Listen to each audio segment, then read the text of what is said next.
Ativa.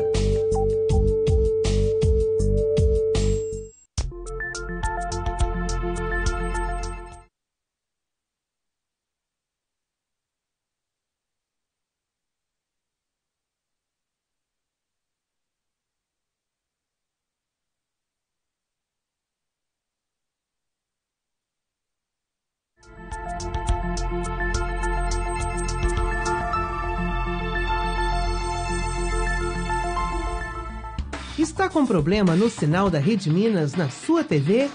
Informe a situação através do serviço 155. Depois, Disque 9. Disque o seu CPF, Disque novamente 5 e siga as demais orientações do atendente. Não fique sem o sinal da Rede Minas.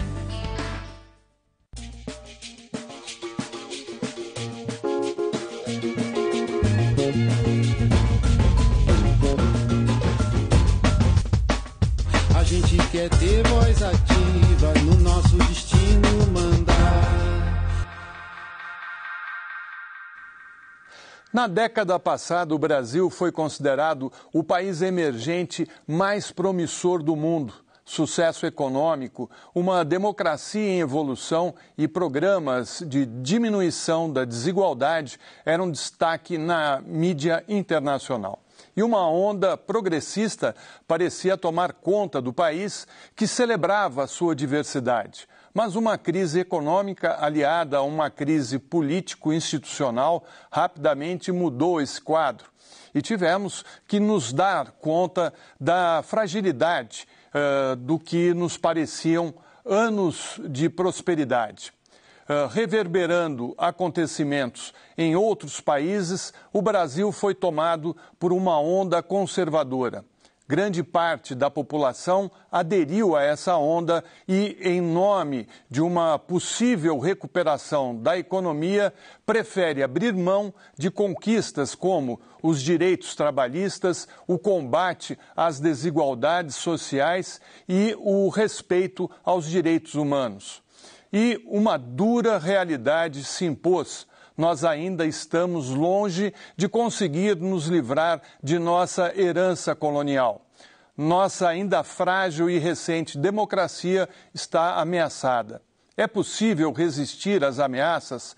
Para falar sobre a onda conservadora que chega ao Brasil e sobre as possibilidades de resistência, temos hoje na bancada a jornalista e cientista social Diva Moreira, a poeta Luísa Romão, a curadora e diretora criativa Diane Lima, a jornalista e pesquisadora Carolina Macedo e o professor de Direito Constitucional José Luiz Quadros. Sejam todos bem-vindos. Queria começar o programa lembrando um pouco do quadro internacional, de uma realidade que está se impondo em vários países, na Europa principalmente por conta da questão dos imigrantes, né, que passam a ser hostilizados. Tivemos a eleição de um homem extremamente conservador nos Estados Unidos, no Império, e recentemente a França está tendo movimentos muito parecidos com o que ocorreu aqui em 2013, os chamados coletes amarelos, né, que parece ser ou ter por trás dele uma onda também de conservadorismo e de exclusão de imigrantes do país. Na Espanha ocorreu o mesmo, em Andaluzia, onde os partidos de esquerda foram dominantes durante décadas, né? Surpreendendo os espanhóis, apesar de ser uma região, eles passaram a ter representantes. Ou seja, a extrema-direita chega ao poder numa crise profunda do capitalismo financeiro, né? Eu disse aqui no começo que seriam movimentos ultranacionalistas, mas no caso brasileiro não é ultranacionalista porque está sendo mais entreguista do que ultranacionalista, né? Entregando petróleo, entregando empresas aéreas, fábricas de importância de tecnologia avançada e tal. Eu queria conversar com vocês o que vocês acham que tudo isso está apontando, para onde nós estamos caminhando, porque é uma onda que foi manipulada através das novas tecnologias, tem aí um ingrediente ligado ao Amazon, ao Google, ao Facebook. Que mundo nós estamos caminhando? Florestan, eu acho que a gente tem que ter algumas pontuações importantes. É um momento de extrema complexidade, né, que a gente está vivendo no mundo. Mas eu acho que, em primeiro lugar, eu concordo muito com vários pesquisadores, autores, que veem um esgotamento do sistema mundo moderno. Ou seja, a gente estaria chegando no final desse sistema mundo moderno. Para a gente ter uma ideia, talvez a última grande ruptura teria sido a passagem do feudalismo para a construção do Estado do direito moderno. E esse Estado do direito moderno, essa era colonial, vai se esgotando. Não dá, deu água. Eu acho que um outro aspecto importante para entender também é que a gente teve avanços muito grandes, né, em termos de desocultamentos, né? A diversidade étnica, a diversidade dos desejos, das vontades, a diversidade de linguagens. Se a gente pega aí o final do século passado, início desse século, é um momento de desocultamento. E isso, obviamente, incomoda muito, né? Porque aquele mundinho quadrado, esse mundinho moderno, binário, né? O certo e errado, socialismo, capitalismo, União Soviética, Estados Unidos, homem, mulher, isso tudo começa a ceder espaço para uma imensa diversidade. Então, acho que há um medo de muita gente que quando aquele mundo certinho desaba e essas pessoas ficam amedrontadas e esse medo começa a ser utilizado, né, por alguns, e isso começa a gerar ódio, etc. E, por fim, entre vários outros aspectos, mas um outro ponto importante é que a gente está no meio de uma guerra. Né? É um tabuleiro do war, né? O Brasil foi perdido, né? O Brasil está ocupado, né? E é uma guerra híbrida, uma guerra comercial, uma guerra econômica, uma guerra ideológica muito grande. A expansão chinesa é fabulosa e é óbvio que os Estados Unidos e a União Europeia não vão perder o protagonismo calados, né, para a nova hegemonia que seria dos BRICS, né, mas o Brasil está fora, a África do Sul também vai indo, mas que está aí, né, com China, Rússia, a nova Rota da Seda, 70 países envolvidos. Então é muita coisa em jogo. Acho que a gente está no esgotamento grande, é um momento da história de profundas transformações. Diva, você concorda? Olha, eu concordo, né? E gostaria de trazer também a questão da própria fragilidade deste Estado de construção de igualdades, políticas sociais. Tudo isso, para mim, foi muito frágil, porque não teria havido essa desconstrução deste, digamos, Estado democrático em tão pouco tempo se ele tivesse bases mais sólidas. Por exemplo, os governos anteriores não investiram em educação de qualidade, não é? O Brasil é um fracasso no que diz respeito a indicadores na área da educação. O fracasso escolar é terrível. Você tem todo o problema do analfabetismo ainda, analfabetismo funcional, que é grave. Então, a gente achar que uma democracia poderia, uma suposta democracia, põe suposta, estaria fundada numa sociedade frágil, era uma sociedade frágil, não é? Sem educação de qualidade, entendeu? Porque nós, pessoas negras, tivemos acesso à universidade, mas enquanto isso, a escola infantil está aí, é da pior qualidade, com raras e honrosas exceções. O ensino médio, né, os dados mostram que a gente está perdendo a nossa juventude exatamente no ensino médio. Ou seja, uma escola de péssima qualidade não vai formar cidadania. E não formando cidadania, você não tem fundamentos para dizer que estamos num Estado democrático. Eu falo isso e gosto muito de insistir que, para a população negra, nós sempre vivemos num estado de exceção. A democracia nunca chegou para nós. nunca chegou nas vilas, nas favelas, no campo, não é? Nunca deixou de haver assassinato de lideranças, né? O massacre, a morte de líderes rurais é permanente, sempre foi permanente. Então, eu acho que uma lição que a gente pode tirar dessa nossa derrota é essa. Que democracia é essa que a gente quer? Essa democracia tem sustentabilidade? Não tem? Que democracia é esta que vai fazer com que o povo fale o seguinte: não, eu quero essa democracia tem a ver comigo. Essa democracia significou escola pública de qualidade, significou moradia de qualidade, não esses terreninhos, esses predinhos aí que foram implantados nos favelões, não é? A democracia tem significado uma saúde, porque, veja bem, eu tenho a alegria, a honra de ter participado da luta pela reforma sanitária no nosso país. Quando eu vejo o SUS desmoronando, não é? Como que você vai querer que a população tenha apreço pela democracia se todos os ganhos da democracia se fragilizaram ao longo, não somente, né, de 2016 para cá?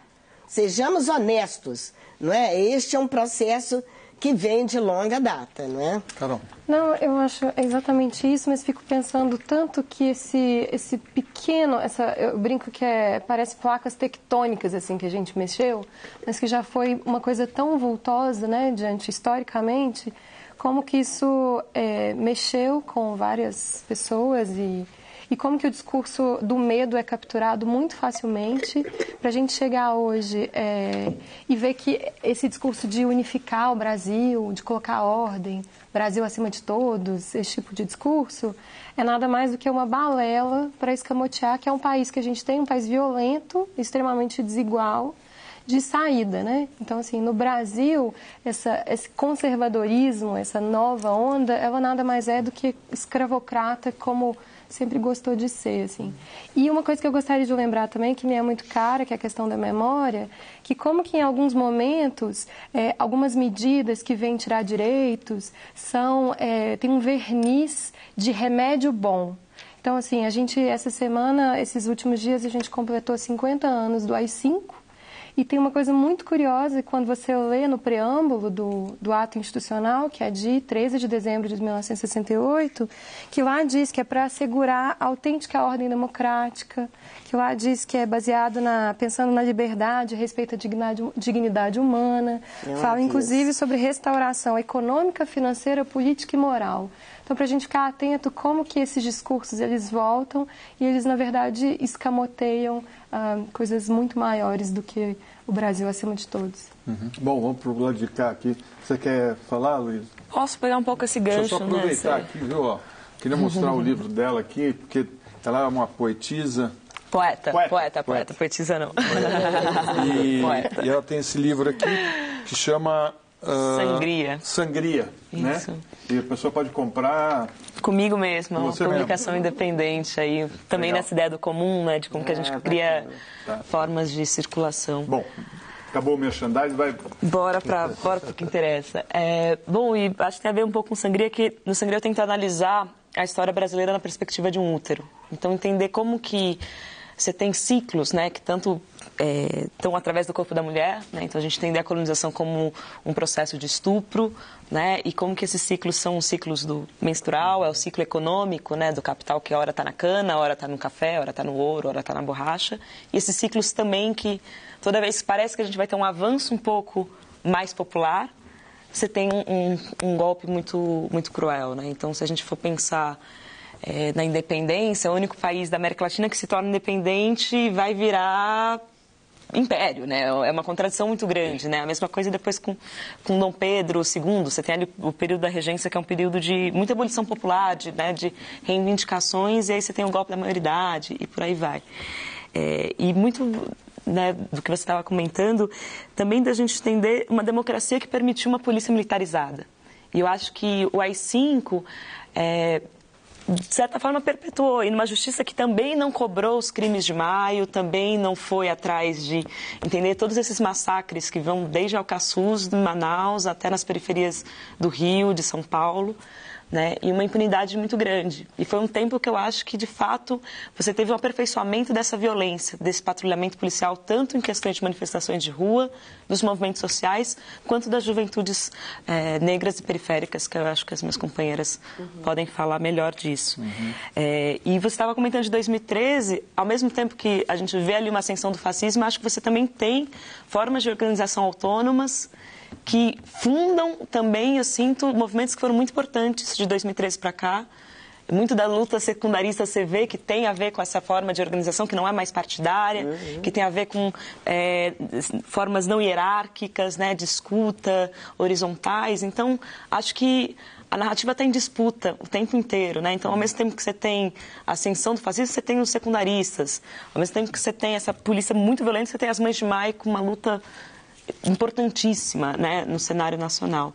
Então, eu sinto que a gente está num campo de esgotamento e de disputa, exatamente porque você tem narrativas que eu acho que os conservadores, subiram. É um momento de desespero conservador, porque os desocultamentos, né, a revelação de imensas diversidades que a gente teve no final do século passado, esse século, essas lutas continuam, a gente tem movimentos lindos acontecendo no Brasil e no mundo, né, movimentos na cidade, né, por diversidade a mais, né, os direitos das mulheres, LGBTQI, né, os direitos de povos quilombolas, né, o desocultamento dos quilombolas no Brasil, que a maior parte dos brasileiros nunca tinham ouvido falar, e de repente a gente descobre mais de 2 milhões de quilombolas no Brasil, né, os povos indígenas, os movimentos decoloniais, a decolonialidade. Você falando aí da questão da mulher, tem um livro muito interessante de uma feminista italiana, que chama O Caliban e a Bruxa. Muito bom, né? E que fala disso, como que essa modernidade machista, branca, homofóbica, ela nasce com o afastamento da mulher, quando a mulher perde o controle do seu corpo e do seu saber, né? Muito interessante. Eu acho que agora o momento que a gente está vivendo é justamente isso. O gente falou, olha, essa modernidade masculina, branca, violenta, ela está no seu final e ela vai espernear. Eles estão esperneando desesperadamente, mas nós venceremos. As bruxas vão voltar. Isso. É interessante notar que a Diva estava falando sobre a democracia e eu fico sempre pensando como a democracia é uma ficção para alguns corpos, né? Principalmente para as mulheres negras, para os corpos dissidentes ou vulneráveis, em situação de vulnerabilidade. E ontem eu tive no duelo de MCs, embaixo do viaduto aqui em Belo Horizonte, e também passei muito pela Praça da Estação, ali no centro. E me espantou muito como que há uma juventude pulsante, há uma juventude que se enuncia, há uma juventude que está em busca de voz ativa e como que esses corpos, de alguma maneira, eles incomodam, né? Como que essas presenças que enunciam um lugar de fala, que trazem uma subjetividade muito mais complexa no sentido do nosso próprio tempo, de entender nosso próprio tempo, como isso vai gerando essas fraturas, essas rupturas que tendem a criar essas relações de decolonialidade e de pensar um mundo onde não mais a gente esteja sempre em opressão ou em oposição à figura do homem branco, mas um mundo onde a gente possa falar a partir da nossa própria experiência. Então, eu fiquei muito feliz de ver isso, né, pensando a cidade como um lugar que propicia esses encontros, a ocupação do espaço urbano, a próprio retorno do carnaval aqui. Ontem os amigos falavam sobre esse retorno do carnaval em Belo Horizonte, como as pessoas têm ocupado a rua, mas me parece que ao passo que a gente caminha em direção a essas revelações, a tentar revelar e tirar essa opacidade, né, que o efeito colonial promove até os dias de hoje, que está no nosso cotidiano, também fico pensando como... tive uma experiência recente agora em Madrid, você estava falando sobre da Espanha. Há 10 dias atrás eu estava em Madrid e foi muito espantoso pensar como que há uma dificuldade e uma falta de interesse de discutir as questões decoloniais, sobretudo do campo de vista da cultura e da arte. E isso estava posto em todas as exposições que eu visitei, em todas as galerias e museus que eu visitei, uma falta de preocupação intensa, né, da comunidade local de pensar e de se repensar, né, de fazer a crítica ao colonial e de pensar que há um Estado social espanhol que foi construído e está sedimentado a partir de uma violência e de um estupro coletivo, né, sobretudo para corpos negros e indígenas. Então eu fiquei muito assustada com essa situação na Espanha, em específico em Madrid. E voltei com a certeza e com a convicção de que quem está pautando a discussão decolonial no mundo é a América Latina, né? São os países africanos. Há que se dá o crédito para o feminismo negro, como o feminismo negro latino-americano e estadunidense tem produzido essa expansão de consciência e promovendo esse lugar de compartilhamento de conhecimento, porque eu acho que a gente está falando muito sobre isso, né, sobre pensar uma nova epistemologia, sobre criar desobediências epistêmicas. Isso. Então, ao mesmo tempo que a gente está daqui produzindo essa resistência, produzindo práticas de resistência, há ainda uma tentativa, né, desses grandes impérios de manter as coisas como elas são. Eu queria dar uma notícia. Você falando, existe hoje uma rede, chama Rede para o Constitucionalismo Democrático na América Latina. Nós somos mais de 300 constitucionalistas, pesquisadores. Isso já tem cerca de 10 anos, desde a Constituição da Bolívia e do Equador, 2008, 2009, que trabalha muito essa questão de um direito decolonial, de uma ruptura com esse sistema mundo moderno, com esse direito branco, masculino, etc. E a gente teve um encontro muito bonito agora, recentemente, na cidade de Goiás, né, discutindo essas questões. Então, agora, o que se coloca também, né, no caso do Brasil, é esse atrelamento cego aos interesses norte-americanos, né? E o que você está vendo desde de 2016 é um país acabando com seus avanços sociais, né? Com os avanços na área trabalhista, né? Precarizando o trabalho e ao ponto da gente estar retomando a pobreza de décadas passadas, ou seja, o país que de repente fez a inclusão social despencou, né, e num movimento que me parece quase que de saque dos ativos do nosso país, ou seja, estão saqueando os nossos ativos, né?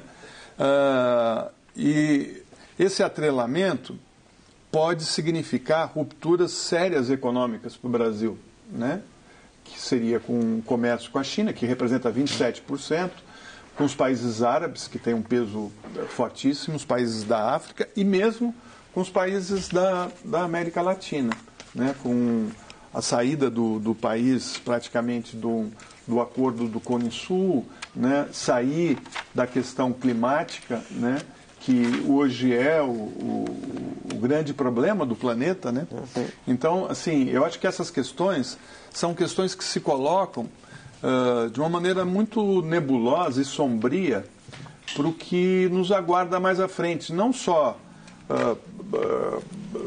no caso de sermos um país periférico, né? Na realidade foi isso que aconteceu, né?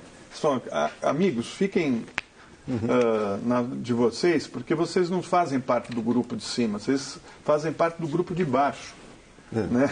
Então se coloquem no seu lugar. O país parece que foi levado de volta para o seu lugar. O seu lugar é de submissão, não é de ter uma autonomia. Eu acho que essas questões a gente poderia discutir no próximo bloco e ver o que pode ser feito e o que já está sendo feito para a gente resistir. O Voz Ativa vai para um rápido intervalo e a gente volta daqui a pouco. Até já. Eu queria escrever a palavra... Eu queria escrever a palavra para... A palavra escrever, eu queria escrever a palavra escrever, eu queria escrever a palavra Brasil. Aquela em nome da qual tanto homem vira bicho e tanto bandido, como a gente viu, general. Eu queria escrever a palavra Brasil. Aquela, conceito racista, machista, país, colônia, produto perfeito. Eu queria escrever a palavra Brasil. Aquela, entoada em cantos, legitimado em doques, que esconde pranto, mãe do DOPS. Eu queria escrever a palavra Brasil, mas a caneta, num ato de legítima revolta, como quem se cansa de escrever sempre a mesma trajetória, me disse, para e volta. Volta pro começo da frase, pro começo do livro, pro começo da história. Volta lá, Cabral! Cruzes chegando, caravelas! E se pergunta, da onde veio esse nome? Brasil. Pau, Brasil. O pau branco, hegemônico, enfiado à torta e à direito, suposto direito de violar mulheres. o pau a pique, o pau de arara, o pau de sebo, o pau de selfie, o pau de fogo, o pau de fita, o pau patriarcal. Face e orgulho nacional. A colonização, ela começou pelo útero. Mata as virgens, virgens mortas. A colonização foi um estupro. Deodoro metendo a espada entre as pernas de uma princesa Babel. Pedro ejaculando-se Dom precoce. Costa e Silva gemendo 5 vezes. Ai, ai, ai, ai, ai. Ai sim. Getúlio, Geisel, Jenner, Temer, Sarney.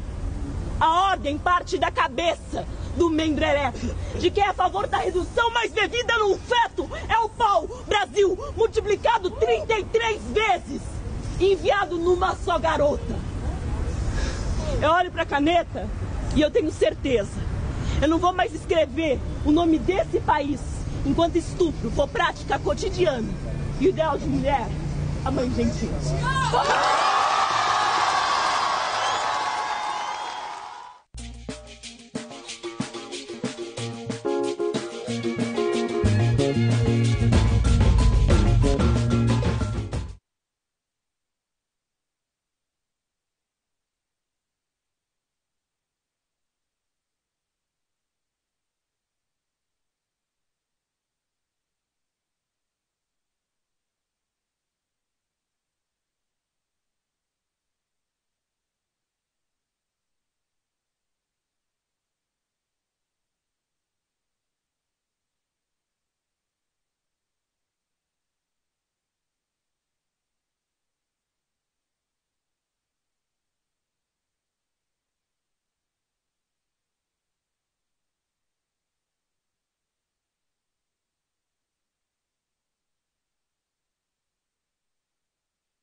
O Rede Mídia é um programa voltado para as novas tecnologias. Nós falamos de TV, rádio, jornal impresso, cinema, internet, redes sociais e fake news. Especialistas nos ajudam a entender qual o papel da comunicação no dia a dia das empresas e de cada um de nós. Rede Mídia, terça, 8h45 da noite.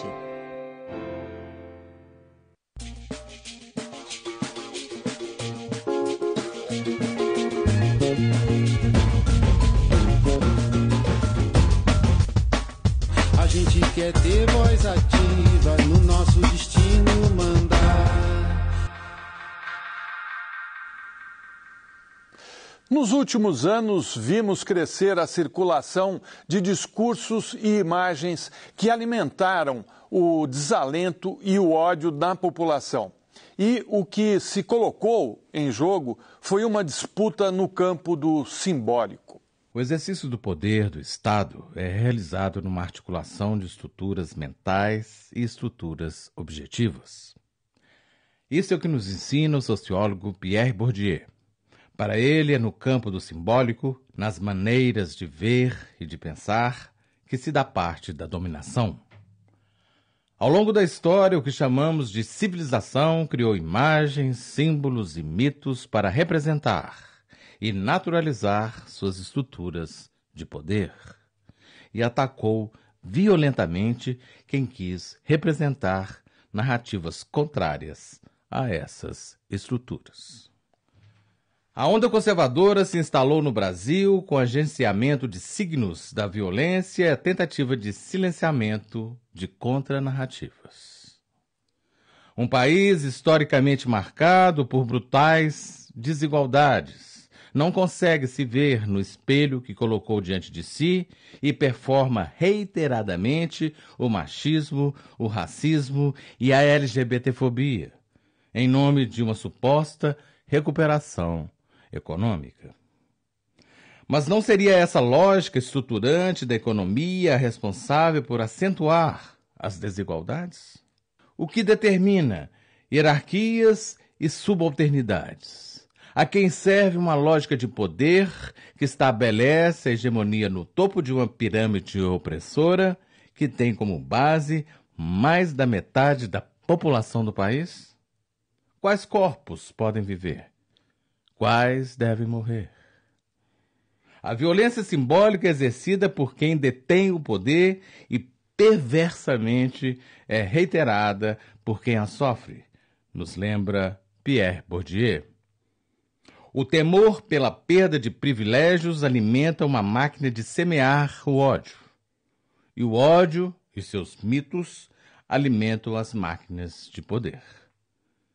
Seria possível reverter esta lógica e estimular outras dinâmicas de ver e de pensar? Afinal, como resistir à violência simbólica? Então, a gente, nessas últimas eleições, teve um símbolo formado com 2 dedos que significava arma, né? Tiros, né? Inclusive usando até em determinado momento a mão de uma criança para dar tiro, né? Para eliminar o seu opositor, né? Num aprofundamento do ódio de uma maneira nunca vista, acho que no Brasil, né? Então eu queria entender por que nós chegamos a isso quando tudo caminhava para uma situação de você aceitar o outro, aceitar a diversidade, né? Por que a gente vê uma parte da população seduzida pelo ódio? É o medo ao seu contrário? É o medo da diferença? O ódio vem do medo, né? E é muito mais fácil e seguro odiar do que amar. Quando você odeia, você se fecha, você quer destruir o outro, que você não entende, o outro diferente. Quando você ama, você se abre, né? E o ódio, o movimento fascista, eu acho que um elemento do fascismo muito interessante, e tem um livro do Slavoj Zizek, que é um psicanalista fabuloso, que ele vai estudar como que os fascistas, os nazistas, na década de 20 e 30, conseguiram ganhar o fígado e o coração das pessoas, né? E o fascismo, ele é emocional. Ele não é o espaço da racionalidade. Ou seja, a única maneira de combater o fascismo, que é afetação, se tira a pessoa do estado de consciência, né, e coloca num estado de consciência alterado, é com emoção também. é com afeto. A única forma de enfrentar o fascismo não vai ser com discurso racional, nada disso adianta, mas com afeto. E aí entra a arte. Né? Para combater o ódio, só o amor. Porque, e parece, é tão esquisito, parece assim meio piegas quando a gente começa a falar no amor, mas a gente tem que falar no amor. Não tem outro jeito de combater o ódio senão com o amor. Luísa, você que nos emocionou aí com a interpretação de parte do texto do seu livro, acho que a abertura do seu livro, você acha que a poesia pode ter esse papel nesse momento? Está tendo esse papel? Acho que completamente. Completamente. Né, continuando aí o pensamento, eu sinto que tem um esgotamento também do discurso político partidário, engessado, de que você vai naquele ato que tem aquele mesmo carro de som, que todo mundo grita e não chega, não afeta. Né? Eu gosto do afeto também nessa compreensão daquilo que te atravessa, né? O afeto como aquilo que te mobiliza, que disputa o imaginário, porque a gente não consegue pensar futuro, se a gente não disputar o campo da linguagem. E aí nisso a arte é fantástica, porque e nisso eu acho que a minha compreensão como artista também não dá para você ter um conteúdo revolucionário como artista se a forma não for revolucionária. E aí a poesia hoje, essa poesia que surge nas ruas, do spoken word, dos slams, que gente, não é o slam religião, é o slam das batalhas, né, que vem desse termo slam poetry, que nem você tem slam de golfe, slam de tênis e por aí vai, é uma poesia que articula isso. Articula quem produz, articula o espaço, articula conteúdo e articula forma. Então, é uma coisa que você não tem como sair de lá e comer uma pizza depois e vamos conversar sobre, sei lá, a Marie Claire e a revista lá, desculpa, sabe? É uma coisa que de fato te mobiliza, te leva para outro lugar. E eu acho que a arte é isso, assim, né? Que seja falar de afeto, que seja falar de revolução, que seja falar com aquilo que pulsa de humano na gente, de vivo. Exatamente. Diane, você acha que esse tipo de arte corre risco no Brasil a partir dos próximos anos? Eu acho que esse tipo de arte sempre correu risco no Brasil. Se a gente for pensar um pouco na história da arte afro-brasileira, sobretudo, e como que ela se encontra nas encruzilhadas da resistência, né? Sempre houve práticas de tentativa de ocultação, de silenciamento, de apagamento, de censura, né? O que no contemporâneo a gente poderia chamar de censura, mas eu acho que a gente precisa pensar a censura de um modo tanto quanto relativo, assim, para quem é a censura, né? De quais corpos a gente está falando que não vêm sendo censurados ou passarão a ser censurados, mais ou menos. Então, eu acho que a gente pode vir a ter uma acentuação e novas estratégias de ocultamento, de apagamento, de silenciamento, mas a gente tem uma tecnologia, né, de burlar, de driblar, que vem sendo construída ao longo do tempo. Eu penso muito, a gente estava falando sobre memória antes, como a gente precisa retomar para essa memória, retornar para esses saberes ancestrais em busca dessas tecnologias, porque elas existem, né? Então, quando a gente pensa, por exemplo, em todas as manifestações afro-brasileiras, ou pelo menos parte delas, a gente vai ver a capoeira, o samba, os congados, os reinados, as caretas, todas elas sempre trabalharam entre o segredo e a luta. Então, eu falo uma coisa e digo outra. Eu digo que eu estou dançando, na verdade eu estou lutando. Então, eu acho que a gente sempre caminhou nesses dois lugares, né? Tem uma pesquisadora que é importantíssima, mineira, a Leda Maria Martins, professora Leda Maria Martins, que ela pontua isso muito bem em seus dois livros, Afrografias da Memória e A Cena em Sombras. Então, eu acho que a gente tem que ir em busca dessas informações e saber como a gente pode encontrar o futuro, né? Que futuro é esse que a gente quer, como a gente pode construí-lo, pensando no presente. E você? Eu queria comentar sobre essa questão da violência simbólica em relação... que essa violência simbólica, nesses últimos anos, foi acirrada. Eu percebo da seguinte maneira: foi acirrada por causa de uma tecnologia que está aí, que multiplica por 1000, por 1 milhão, N vezes, algo que já estava presente de forma arraigada na sociedade brasileira. No caso, por exemplo, da população negra, nós temos a construção pelos historiadores econômicos do mito do mau trabalhador. O trabalhador negro esteve, né, o trabalhador escravizado esteve produzindo em todas as áreas, inclusive na fábrica, porque eles achavam que a gente não dava conta do trabalho fabril.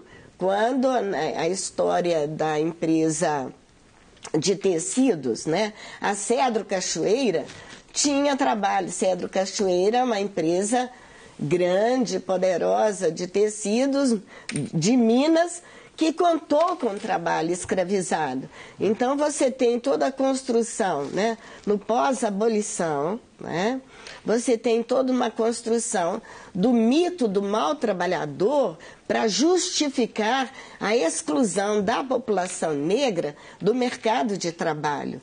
E em todas as áreas, até no cuidado com as crianças, né?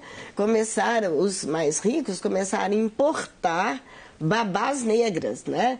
E aí tem-se também o papel da medicina que adota todo um paradigma eugenista para falar que a mulher negra não poderia tomar conta das crianças, não poderia trabalhar nas casas, né? Porque adoeceria os filhos das madames. Então, o que eu quero dizer é que essa violência simbólica não é nada que tenha acontecido contra a população negra, foi generalizada. Então, quando eu vejo um movimento como o Encrespa, eu fico feliz da vida, porque o Encrespa que está acontecendo, né? Encrespa BH, Encrespa Rio, Encrespa todas as capitais do país, tem tido esses movimentos, porque é terrível imaginar que os opressores nos caçaram o direito a ter uma imagem baseada naquilo que somos. Tinha que alisar o cabelo, não é? Tinha que se parecer o máximo possível com aquela estética dominante. Então, no nosso caso, foi assim, avassalador os estragos no que diz respeito à violência simbólica, né? Essa coisa do mau trabalhador, do preto vadio, vagabundo, né? Inclusive o candidato aí, agora o nosso próximo vice-presidente falou, né? O Brasil herdou a preguiça dos índios e a malandragem dos pretos, então está arraigado na nossa cultura. Isso já existia.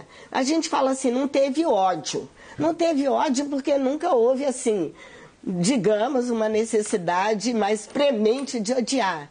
Mas teve coisas que eu fico chocada, como a nossa invisibilidade, como a insensibilidade das nossas elites que querem viver, né, num país de primeiro mundo com práticas que são de terceiro mundo. Por exemplo, essa coisa de não cumprimentar as pessoas servidoras, né? A pessoa chega aqui e traz um copo para você se relacionando com o garçom, batendo no copo, ele chega ali, você fala, não cumprimenta, não sabe o nome das pessoas. Ou seja, nós temos práticas na nossa cultura que facilitaram em muito a emergência desse discurso de ódio.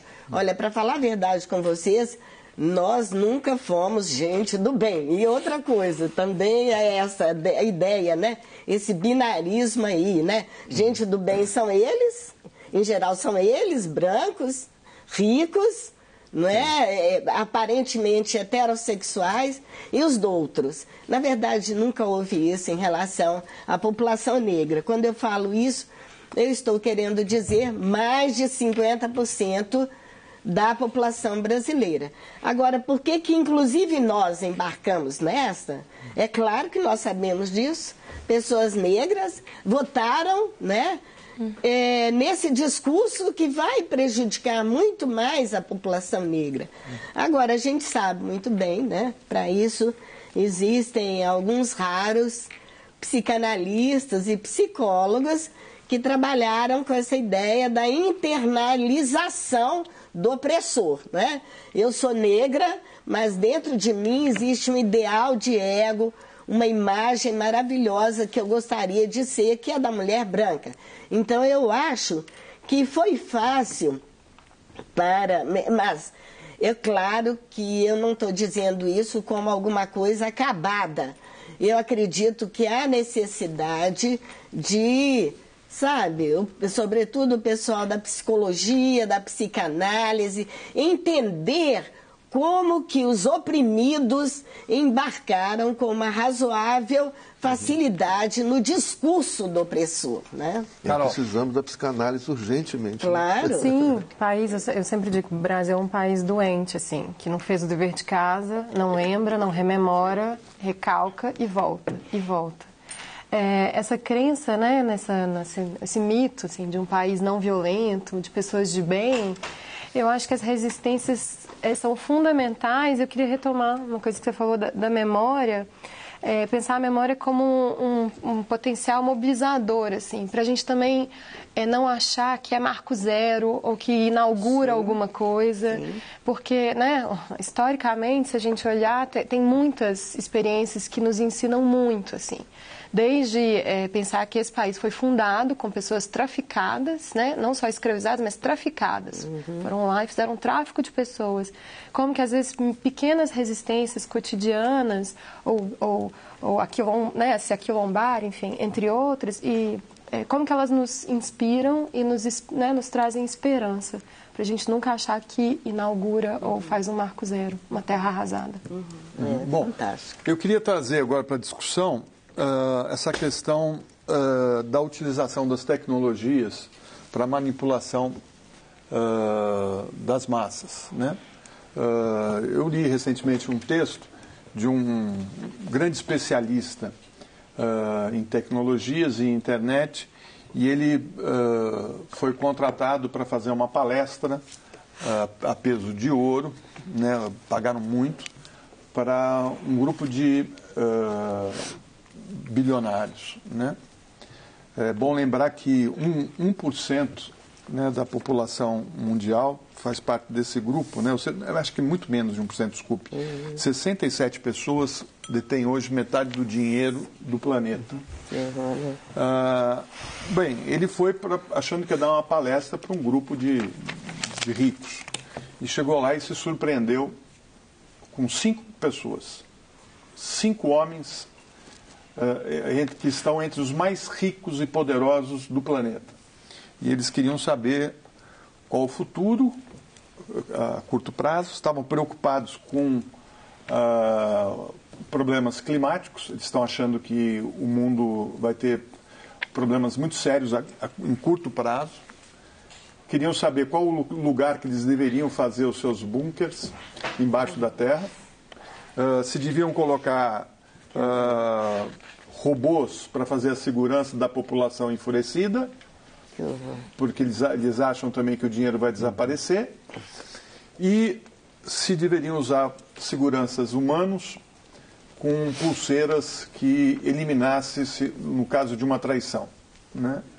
Ou seja, é um quadro que parece de ficção científica, né? Claro. Mas ele ficou surpreso, né? Porque 5 homens pensando isso. E pensando também numa guerra nuclear também muito presente, né? A curto prazo. Ou seja, eles estão ou enlouquecidos ou já prevendo coisas muito graves e que a gente pode chamar de pós-humanidade, né? Então, eu queria saber de vocês se essa... Porque no texto termina falando que vai ser meio difícil também conter as multidões, né? E também é difícil imaginar qual vai ser o planeta depois de um acidente não só nuclear, mas climático, né? Olha, só dos caras pensarem numa coisa dessa, eles estão enlouquecidos, efetivamente. É uma coisa meio delirante, né? Mas eu acho que esse espaço de luta simbólica, ela é muito importante. Esse mundo que está aí não dura mais 10 anos. Né? A gente tem que pensar em sustentável e pode vir uma coisa meio apocalíptica mesmo. Você imagina, inteligência artificial. Hoje você pega em São Paulo, Rio de Janeiro, Belo Horizonte, as principais cidades, boa parte dos escritórios de advocacia já utilizam inteligência artificial, já tem inteligência artificial para fazer diagnóstico médico, para fazer cirurgia com robôs. Então, não tem emprego. Não vai ter emprego. E isso rapidamente vai ter cada vez menos emprego. Ou a gente muda a ética, ou a gente muda a forma de ver o mundo, né, radicalmente, ou vai ser uma coisa assim, meio Mad Max. A pôr no sério. Isso é. Porque ou você muda radicalmente, essa estrutura de pensamento moderno não dá mais, ela não se sustenta. Então a mudança é radical, a mudança é lá. Né? E a mudança lá na essência, no sentimento, da forma de perceber o mundo, ou você ir com esses desocultamentos, aprender com as pessoas que pensam diferente, aprender com as outras culturas, essa coisa do pluralismo epistemológico. Né? Essas pessoas precisam nos ajudar a gente sair desse sistema mundo moderno que não vai mais, não dá mais. Não adianta insistir, não adianta fazer remendo, né? Não adianta mais social-democracia, não adianta mais direito social. Ou muda tudo. O Stephen Hawking muda tudo. Stephen Hawking, antes de morrer, ele disse isso, que o planeta tem que encontrar uma outra forma fora daqui, porque ele acha que... Ele morreu achando isso, que nós estamos vivendo já vai faltar alimento, vai faltar... Essa escola moderna já era, essa democracia representativa majoritária já era, não dá para remendar. Eu acho que é uma coisa que a gente tem, não dá para remendar. E o novo vem disso, vem da diversidade na cidade, no campo, nessa diversidade, e aprender com essas pessoas que pensam diferente. Não, eu só ia pontuar, eu não sabia dessa palestra, enfim, me chamou muito a atenção que esses 5 homens são homens brancos, né? Não tem um senso de comunidade, né? Então é bunker para se esconder e robô para segurança. E eu acho que o caminho é bem nesse sentido, assim, de... eu fico vendo, às vezes, uma discussão sobre tecnologia, sobre chips, sobre tentar ver vida em Marte e tal, e a gente não consegue achar a solução para a malária, para coisas muito básicas. Não tem como não pensar uma solução, um caminho que não seja em comunidade, que não sejam o comum, outras formas de conviver. Essa falhou. Eu acho interessante pensar que o apocalipse, ele já aconteceu para algumas pessoas. Quando a gente pensa em comunidades indígenas, o apocalipse aconteceu há algum tempo. Quando a gente pensa esse tráfico de corpos negros que se tornaram racializados há séculos atrás, também houve um apocalipse. Então, eu sempre fico imaginando, né, pensando como que esse grupo de homens brancos, né, eles têm essas ferramentas e essas habilidades de fato, imaginar o mundo, projetar o futuro. E, às vezes, sinto que a gente talvez não acredita no nosso projeto de mundo e a gente não se debruça a realmente pensar e imaginar qual seria esse pós, né? Qual seria o pós-apocalipse, né? Onde estaremos, como estaremos. Eu penso muito sobre isso quando eu vejo acontecer todas as notícias que nos abarcam diariamente. E a sensação é que sempre a gente está navegando e à deriva, sem saber para onde a coisa está indo. Eu acho que essa incapacidade de elaborar o futuro, de ver o amanhã, de entender exatamente para onde estamos sendo levados, né? Porque essa sensação, estamos sendo levados, massa de manobra, isso me faz, eu acho que isso tira o chão, né? Essa impossibilidade de conceber o amanhã. Então, eu acho que a arte, a ficção, os processos de afetação acessível, que é o que a gente está falando aqui. Como que a gente consegue se afetar o outro através de um campo que não seja da razão, da racionalidade. E pensando também, né, na questão dos novos meios de comunicação, como o WhatsApp, o Facebook, né, que tem um poder até maior não, mas muito maior do que as emissoras de TV e rádio, né? Como uma notícia falsa se propaga de uma maneira absurda, né, e vira verdade, você não sabe mais o que é verdade, o que é a mentira, o mundo real do mundo artificial. Ou seja, há uma confusão na cabeça das pessoas e há tomadas de decisão errôneas sendo implantado dentro desse sistema. Como nos defender dele? Né? Eu acho que essa é a grande questão que se coloca para o homem quando você vê que toda a população do planeta está com o celular na mão 24 horas por dia, coloca até do lado do travesseiro, tá certo? Está se comunicando e recebendo informação e se isolando, inclusive, da troca de ideias presencial. Né? É tudo virtual, né? E você muitos acabam sendo vítimas até, né, dessas mentiras, e isso está sendo usado muito bem nas eleições que a gente tem visto no Ocidente. Bom, nós vamos para um breve intervalo e daqui a pouco a gente volta com o Voz Ativa. Até já. Eu nunca mergulhei, mas eu li na carta bonita de uma amiga que no momento do salto em um mar bravio, as ondas batem na cara. Se ficar na superfície, não dá para respirar, muito menos pensar.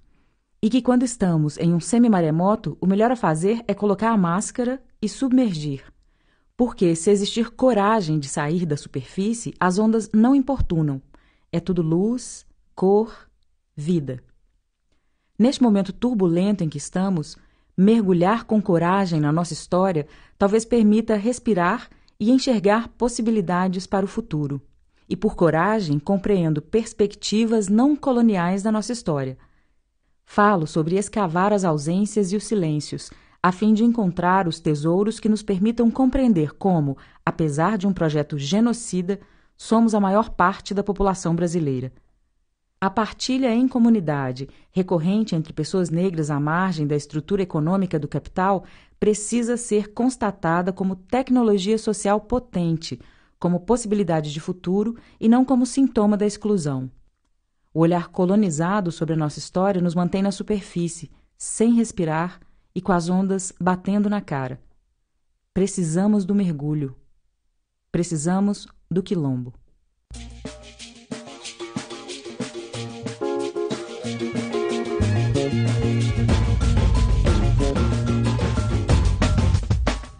A gente quer ter voz ativa no nosso destino mandar.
gente quer ter voz ativa no nosso destino mandar.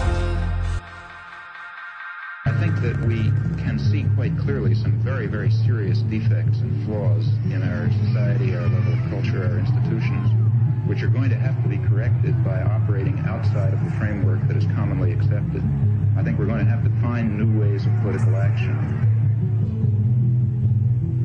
But the activists are people who have created the rights that we enjoy. They're not only carrying out policies based on information that they're receiving, but also contributing to the understanding. Remember, it's a reciprocal process. That you have a great deal of... You try to do things, you learn. You learn about what the world is like. That feeds back to the understanding of how to go on. There's huge opportunities. It is a very free society. Still the freest in the world. Government has very limited capacity to coerce. Corporate business may try to coerce, but they don't have the mechanism. So there's a lot that can be done if people organize, struggle for their rights as they've done in the past, and they can win many victories.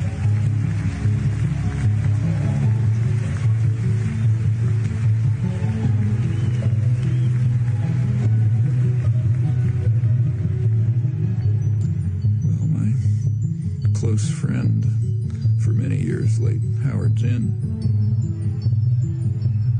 to put it in his words, that what matters is the countless small deeds of unknown people who lay the basis for the significant events that enter history. They're the ones who've done things in the past. They're the ones who'll have to do it in the future. Bom, a questão que se coloca aí, né, é essa questão do ativismo, né, a importância dele, principalmente no momento como a gente está vivendo, né, não só aqui no Brasil, mas no mundo, né. No Brasil, até recentemente, o deputado Marcelo Freixo ficou sabendo que estava programada a sua morte, né, sua execução, da mesma maneira que as pessoas têm feito com outros ativistas no Brasil. Isso não é uma coisa recente, é uma coisa que já vem de muito tempo, mas agora parece que está se acirrando, né? Qual o espaço dos movimentos sociais no Brasil que se coloca de uma maneira autoritária e fechada para discussão da libertação do ser humano?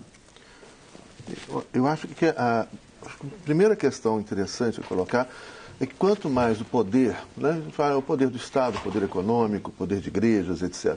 Quanto mais o poder utiliza da violência, mais fragilizado ele está. Né? Então, isso mostra um pouco do momento do desespero, né, conservador. Mas, por outro lado, você tem mecanismos de controle sobre o comportamento das pessoas cada vez mais sofisticados. E é por aí que tem que... A gente pegar assim, lá, se voltar nessa era moderna, lá atrás, a primeira, você imagina que o Estado começa a controlar o poder. Vamos falar o poder, né? Porque por trás do Estado está o poder econômico, poder do homem branco, etc. Mas quando ele começa a controlar lá atrás a gramática, a linguagem. Né? Em 1492 foi a primeira gramática normativa da história do castelhano, onde o Estado vai dizer qual que é o sentido das palavras, como é que você escreve, né? Qual que é a ordem e a importância das palavras na frase, a sintaxe. Ou seja, começa a controlar o pensar das pessoas. Né? É isso que a gente fala nessa ruptura epistemológica, é romper com o pensar moderno. Hoje, os 100 likes que você der na rede social, no Face, o algoritmo já identifica idade, cor, classe social, um monte de coisa. Com 300 likes, o algoritmo já identifica como que pode te afetar emocionalmente. Ou seja, é aquilo que Hitler fez para milhões de alemães na década de 20 e 30, agora feito de forma personalizada. Cada um vai receber, né, mensagens ou um mundinho, e aí você começa a afetar cada um individualmente. É isso que tem afetado. E reforçar características nem sempre agradáveis para o ser humano, né? Para viver em coletividade. Isso, o negócio é te afetar. E te afetar negativamente, gerar ódio em você, gerar raiva. E é isso que eles estão fazendo com esse Bannon, essas coisas do algoritmo, etc., influenciando eleições. Esse que é o grande questão. A guerra é dentro da cabeça das pessoas. Né? Por isso que a gente precisa da arte. Sim. É importante essa observação que você faz, porque quando a gente pensa no processo de racialização, né, que se dá dentro da modernidade e dentro das práticas coloniais, a gente vai entender que, na verdade, há um projeto de criação e construção do negro. Então, tornar-se negro, fazer-se negro, quase como um gesto escultórico, transformar e fazer dele esse corpo objeto, esse corpo moeda, essa mercadoria, porque o negro é a primeira grande mercadoria. O negro é uma invenção da modernidade. Não existiam negros antes, vamos dizer assim, simbolicamente, de 1492, assim como não existiam índios. Exatamente. Existiam xhossas, iorubás, zulus, um monte de culturas diferentes. Aqui existiam tamóis, tupinambás, amarás, quechas, e que eles inventam essa palavra que oculta a diversidade. E que é uma palavra de extrema violência, né? Negro, índio. Né? E que cria hierarquias e categorias para subalternizar, para demarcar lugares e para manter o seu lugar de poder, né? O seu lugar universal, o seu lugar central, que consegue controlar todo um trânsito transatlântico a partir da linguagem. Né? Porque vamos pensar que a linguagem escrita, a palavra escrita, um dos primeiros dispositivos de controle. Né? A separar o que é verdade, o que é mentira, o que é falso, o que não é bom, o que é ruim. Então, essa linha, né, criar essa linha entre o visível e o invisível é uma das primeiras ferramentas também de colonização, né, de dominação. Proibir, por exemplo, de falar suas línguas também é um primeiro momento. Isso tem. Eu estava lembrando que as mortes no campo, elas continuam. Marielle, né, falando de Freixo, ainda não sabemos de Marielle. Enfim, seguimos. Eu queria comentar aqui que, além das várias questões que já foram postas e muito bem postas, eu queria comentar a respeito de como construir este novo, né? São vários aspectos já colocados que afetaram as pessoas. Como construir o novo dentro desse quadro, né? Pois é, veja só, porque uma das coisas que eles querem nos fazer crer é que não há saída, sabe? Porque todas as pessoas são individualistas mesmo, né? Elas se movem, né? Tem toda aí a ciência política para falar que a gente se move para a transformação. A ação coletiva é movida através do autointeresse, dos interesses corporativos, e as pessoas acham impossível pensar de uma outra maneira. Não é possível outras experiências. Então, eu queria falar que a gente já tem essas outras experiências entre nós. As experiências dos nossos comuns. As experiências comunais entre nós, não é? Então, eu fico pensando nas comunidades quilombolas, nas comunidades dos povos tradicionais, né, nos candomblés, né, nos reinados. Tudo isso já é experiência de comum. Entre nós não vai ter os fenômenos de criança abandonada. Você tem todo ali um esforço para cuidar dos idosos, alimentar os famintos, abrigar as pessoas sem casa. Então, quando eu tenho falado sobre esta possibilidade de futuro, é com base no que já existe no presente, não é? Por exemplo, fábricas, né? Fábricas autogestionadas, que é uma experiência que a gente tem que entender, explorar, conhecer melhor e falar com o nosso público, né? Nós não temos o poder que eles têm e nem queremos fazer essa competição antiética que eles fazem contra nós, que é pagar, né, gente, né, instituições para bombardear o público com notícias falsas. Não é nesse campo que a gente vai localizar-se, mas no campo de mostrar que outra sociedade é possível, que o bem viver é possível, não por alguma coisa remota. E aí, quando eu falo que às vezes eu brinco, né? Eu tenho saído do armário também, tenho falado, eu sou comunista. E aí as pessoas acham que eu estou me mirando nas experiências do leste europeu, de Cuba, de Venezuela. Não, eu estou me mirando, eu estou olhando, tentando analisar, compreender as nossas próprias experiências de comum, porque nós não vamos sair do atoleiro em que as elites nos meteram, as elites globalizadas, financeiras, mas não é só do capital financeiro, o capital agrário faz um estrago muito maior. E está tudo articulado, né? Capital financeiro com capital do agronegócio, né? Que coloca em risco a sobrevivência do planeta. E nós temos propostas que são sustentáveis, que se harmonizam com a nossa mãe terra. A gente não está aqui com propostas para destruir a natureza. Então, ou seja, a gente está numa onda positiva, porque o que a gente oferece, o que a gente pode oferecer para a população é o que já estamos vivendo, e as nossas propostas não agridem, não colocam em risco a sobrevivência do nosso planeta. Então, você tocou num tema interessante aí, que é a questão da ameaça comunista, né? Porque isso foi tema de 1950, do pós-guerra, né, no mundo dividido. Queria lembrar aqui que o leste europeu não era uma experiência, vamos dizer assim, comunista, mas era uma experiência real, né? Totalitária, né, que fracassou e que acabou, né? Então, assim, não existe mais essa ameaça comunista, simplesmente porque não existe esse comunismo, né?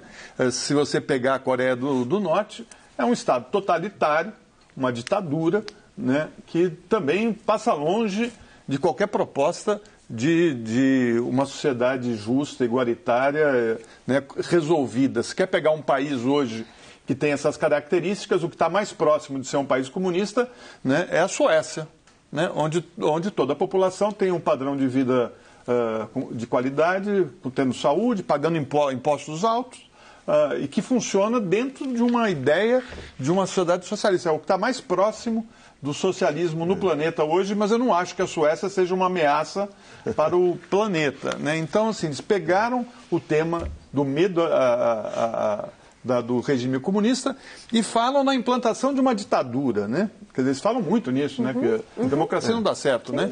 E aí eu fico pensando assim, o que está por trás disso? O que está por trás disso é o setor financeiro, que você tocou aí. Você falou do agronegócio, falou dos bancos. Para vocês terem uma ideia, no Brasil a coisa é mais grave. Se você pegar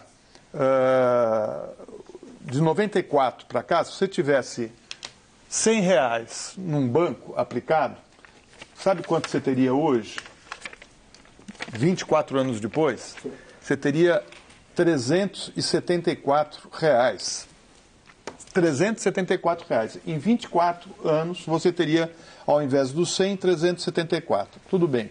Se você, em 94, tivesse pego entrado no cheque especial e ficou devendo R$100 para o banco, sabe quanto você estaria devendo hoje ao banco? R$14 mil. R$14 mil. Então, assim, você tem uma concentração de renda na mão de 3 grupos bancários, né, privados do país.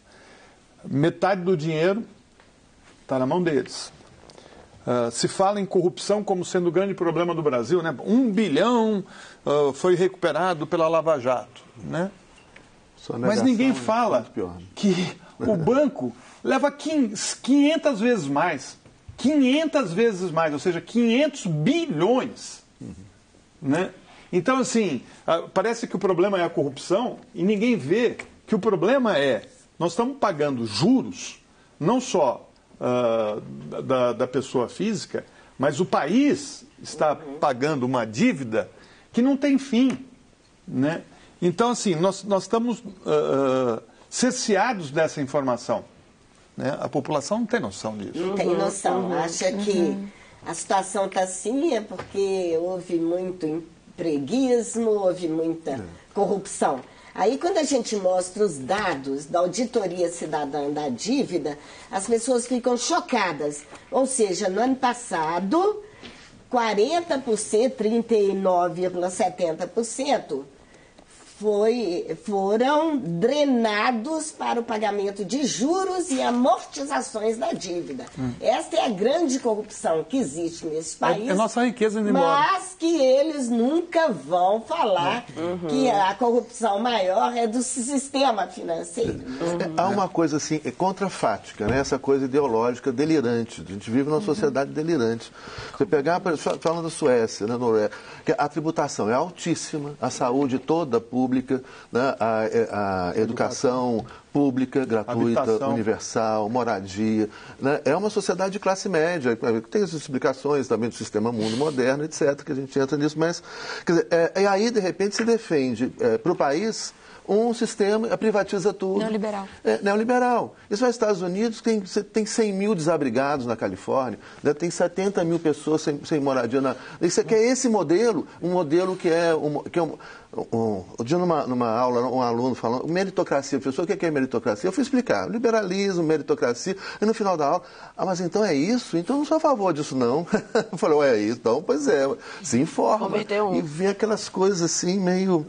Né, enfim, e agora uma outra coisa interessante que as pessoas vão criticando. Você estava falando do comunismo. Né? Quer dizer, o comunismo é o fim do Estado, né? É o fim do poder, é o fim da hierarquia. Né? Isso é o que é o comunismo. Você tem estados, como a China, governados por partidos comunistas, mas que não são comunistas, nunca foram comunistas. Aliás, a China hoje é um país capitalista, né? Uma economia. E agora você vai a Cuba, por exemplo, você tem uma coisa linda, que o povo fica, vai para Cuba, vai. Vai chegar lá, todas as crianças estão na escola, não tem ninguém dormindo no meio da rua, todo mundo mora, casa simples, vida simples, o bloqueio, etc. Mas todas as crianças estão na escola. Você pegar os índices, entra no site da ONU, pega lá o percentual de pessoas em idade... Mortalidade infantil. Mortalidade infantil das menores, maior número de médicos por habitante do mundo, número agora, de enfermeiros por habitante. tem uma questão lá que me incomoda, que é a falta de liberdade de expressão. Isso me incomoda. Olha, eu tive lá 4 vezes, dei aula lá, não é assim não. Eu também tive 4 vezes, fiz um documentário lá. Mas tudo bem, entrevistei o Fidel também. Mas que maravilha. Que a Luísa entrasse nessa... eu só estou ouvindo, gente. Eu tô falando nós estamos falando também da questão da manipulação. Sim. E é muito doido, você estava falando lá no começo, né, desse bloco, da questão da linguagem, porque para mim isso é uma disputa também na literatura, sabe? Porque se a gente for pensar que o termo literatura ele surge também com essa ideia de modernidade. Até então você tem a poética. E aí você tem uma transmissão que é oral, que é no entendimento da polis. Então a literatura é muito louca. Hoje a gente fala, porque o Islã não é poesia, porque vocês estão na rua. Você fala, mano, a minha história é muito mais antiga. Até se você for para os gregos, Homero, tocava. Era quase rap, né? Ritmo e poesia. Você tinha lá o cara falando e você tinha uma transmissão da poesia que era coletiva. Então, o tempo inteiro você tem a polis se discutindo. E aí você vem depois o Gutenberg, e a imprensa, esse academicismo. E hoje é muito louco a gente pensar... Não sei se vocês viram, mas está tendo uma crise das grandes editoras e das grandes livrarias. Que é uma crise que muito... não, porque hoje o brasileiro não lê mais, é a coisa dos e-books. E ao mesmo tempo você tem... E aí a experiência do comum que eu acho que é incrível. Você tem uma puta cena, que nem a do Islã, que hoje você tem 149 comunidades de Islã, de literatura falada, no Acre, Sergipe, no interior da Bahia, no Rio Grande do Sul, Mato Grosso do Sul, DF, São Paulo, Rio, Minas. Inclusive a campeã do Islã BR esse ano... É a Pieta, que é aqui de Belo Horizonte, maravilhosa, uma poeta deslumbrante, assim. E você fala, é isso, você oferece um outro paradigma de literatura. E aí você tem um monte de pequena editora que está conseguindo traduzir uma literatura que não é a literatura... Uma coisa, Luísa. Como furar a bolha? Porque isso aqui é uma bolha, né? Você sabe. Acho que é uma bolha. É uma bolha. Não sei. Olha, se você pensar assim, que em 10 anos de Islã no Brasil... Nos últimos 3, você partiu de 5 para 149 comunidades. Eu sei acho disso. que é uma revolução a nível do que foi a sociedade de 230 milhões de habitantes. Sim, mas... Então, assim, nós estamos em bolhas. São bolhas. E eu estou pensando como furar essas bolhas. Porque a gente acaba falando com os mesmos.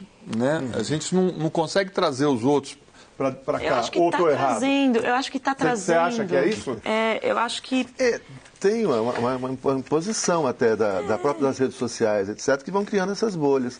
Mas eu acho que a forma de entrar, de romper com essas bolhas, a gente volta à questão anterior. É por meio do afeto. A gente tem que ser capaz de afetar as pessoas, de tirar as pessoas do lugar de conforto. Isso não vai ser feito com discurso racional. Não adianta a gente fazer um discurso de 7 horas, super coerente, lindo, maravilhoso, que a pessoa vai sair dali e vai continuar a ter a vidinha dela. Você tem, de alguma maneira, tocar nas pessoas. E eu acho que acredito muito nesse caminho, né? No caminho de... É isso, é o caminho de como fazer as coisas acontecerem na vida das pessoas. Tirar essas pessoas, né, das bolhas, da situação de conforto, das suas certezas, né?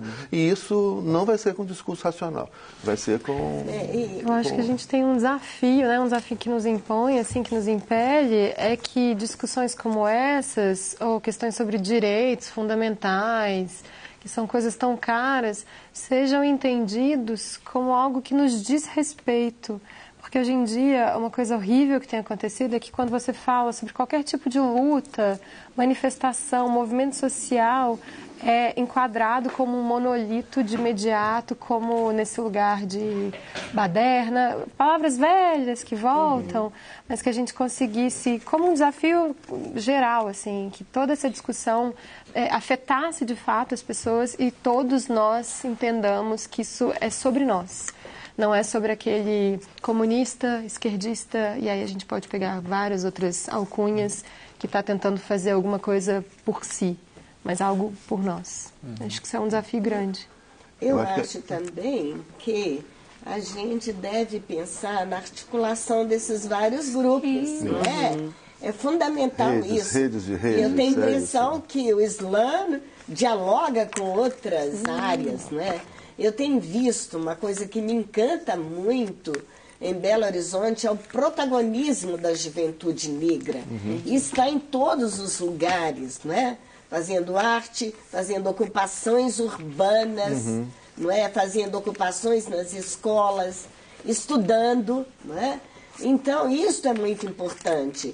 Quando a gente fala em bolhas, na verdade, somos várias bolhas juntos, dá esse mar aí, e a necessidade da gente mergulhar, como foi falado, nessa poesia que abriu este último bloco, né?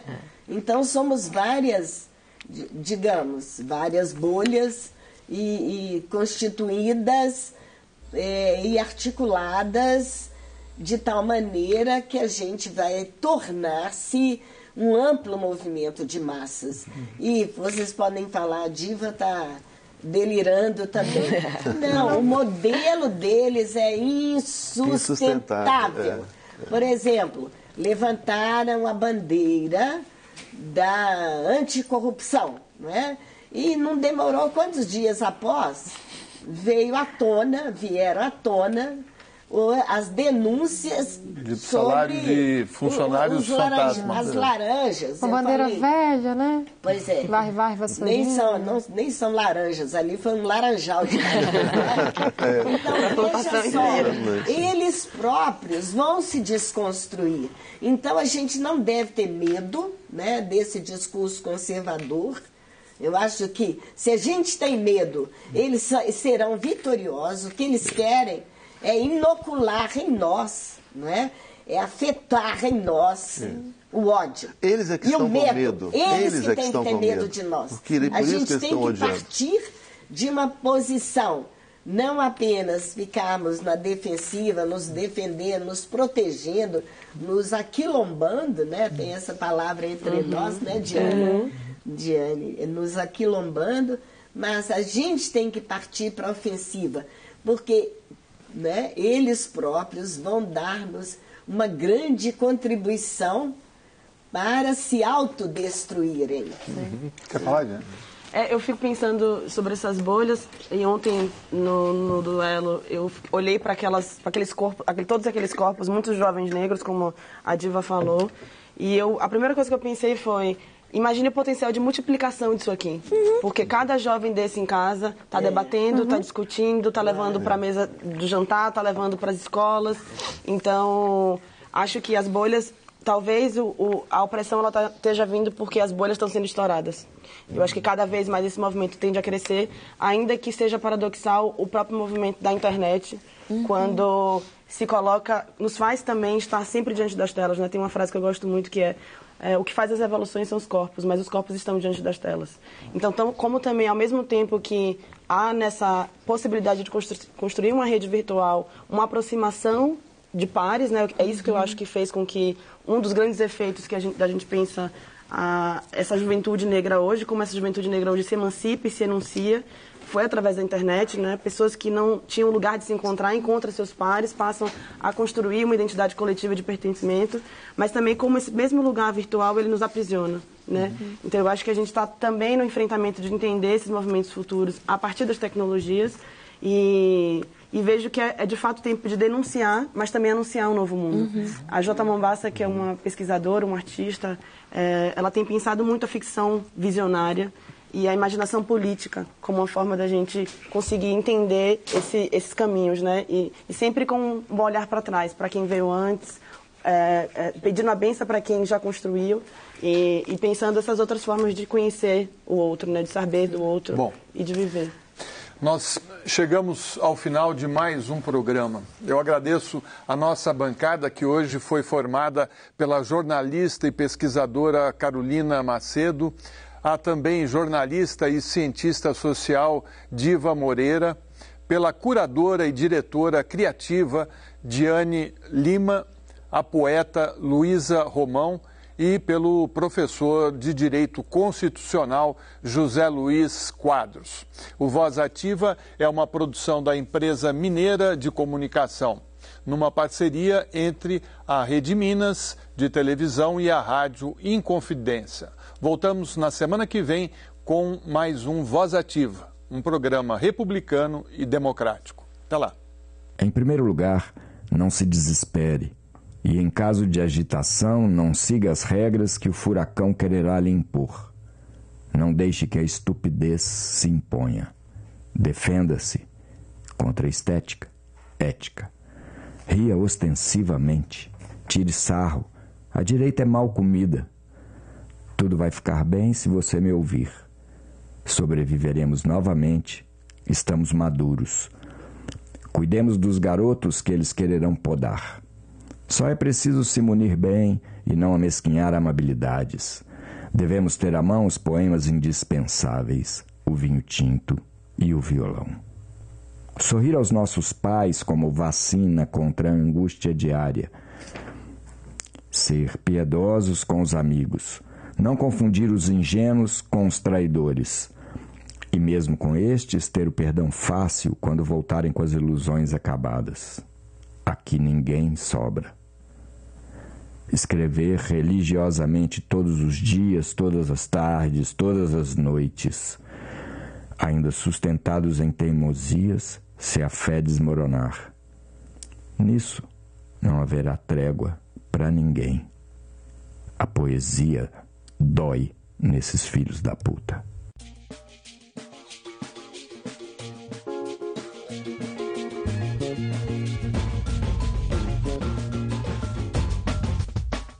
A gente quer ter voz ativa no nosso destino mandar.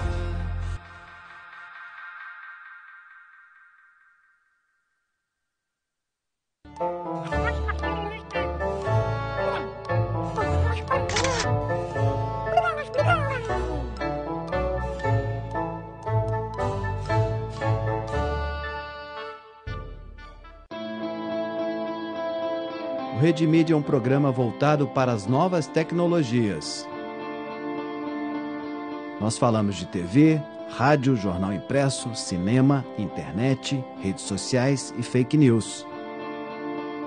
Especialistas nos ajudam a entender qual o papel da comunicação no dia a dia das empresas e de cada um de nós. Rede Mídia, terça, 8h45 da noite. Os crimes de pedofilia acontecem em todos os lugares e em todas as classes sociais. O criminoso pedófilo é uma pessoa comum, muito